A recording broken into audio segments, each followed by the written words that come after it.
নমস্কার বন্ধুরা, আজ আমি আলু আর পনির দিয়ে ইউনিক স্ন্যাক্সের একটা রেসিপি বানিয়ে দেখাবো। 200 গ্রাম পনির নিয়েছি। পনিরটাকে দেখুন ঠিক এরকম ছোট ছোট কিউব করে কেটে নিয়েছি। এই রেসিপিটার জন্য একটা বড় সাইজের আলু দরকার। আলুটা আমি ছাড়িয়ে জলে ভিজিয়ে রেখেছিলাম, তারপরে এরকম একটা গ্রেটারের সাহায্যে আলুর চিপস যেভাবে কাটে আমি কেটে পরিষ্কার করে জলে রেখে দিয়েছি।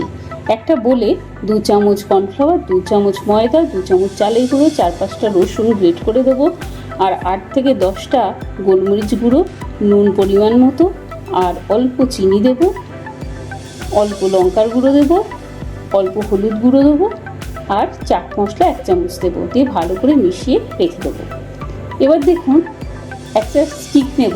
ওই স্টিকের মধ্যে প্রথমে আলুর স্লাইসটাকে এইভাবে গেঁথে নেব। এবার একটা পনিরের টুকরো দেবো, আর বাড়তি যে আলুর স্লাইসটা আছে সেটা দিয়ে আটকে দেবো। দেখুন আমি যেভাবে করছি ঠিক সেইভাবেই করবেন।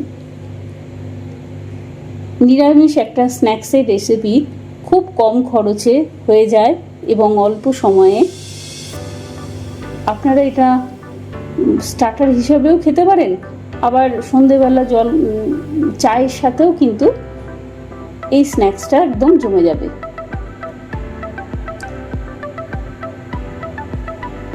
দেখুন আমার প্রায় সবগুলো হয়ে এসছে।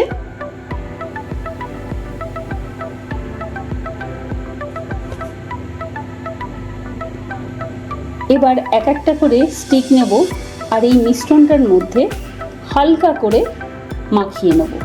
এক্সেসটা কিন্তু ছেড়ে ফেলে দেব। এক একটা করে নেব আর এইভাবে মাখাবো আর রেখে দেব।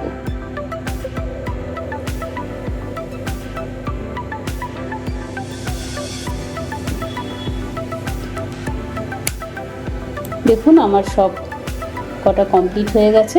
এবার ওই মিশ্রণটার মধ্যে অল্প জল দিয়েছি, একটু চাট মশলা দিয়েছি, আর একটু কালারের জন্য কাশ্মীরি লঙ্কার গুঁড়ো, আর সামান্য একটু জল, একটু সামান্য চিনি দিয়ে দেখুন এইভাবে ব্যাটারটা করে নিতে হবে। ব্যাটারটা যেন পাতলা না হয়। কড়াইয়ে তেল দিয়েছি, তেল গরম হলে 2 চামচ গরম তেল এই ব্যাটারের মধ্যে দিয়ে ভালো করে গুলিয়ে নেব। এর ফলে খুব ক্রিস্পি হয় খেতে। এবার এক একটা করে স্টিক নেব, ওই ব্যাটারের মধ্যে ডোবাবো, আর এক্সেসটা কিন্তু ছড়িয়ে নিয়ে গরম তেলের মধ্যে এক এক করে দিয়ে দেবো।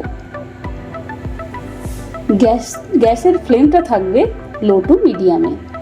হালকা আঁচেই ভাজতে হবে। উল্টে পাল্টে এইভাবে ভেজে নেবেন। খুব সুন্দর হয় খেতে আর প্রচণ্ড ক্রিস্পি হয়। দেখুন আর একটাও এইভাবেও আমি আর একবার দিয়ে দিচ্ছি। উল্টে পাল্টে আবারও ভেজে নেব।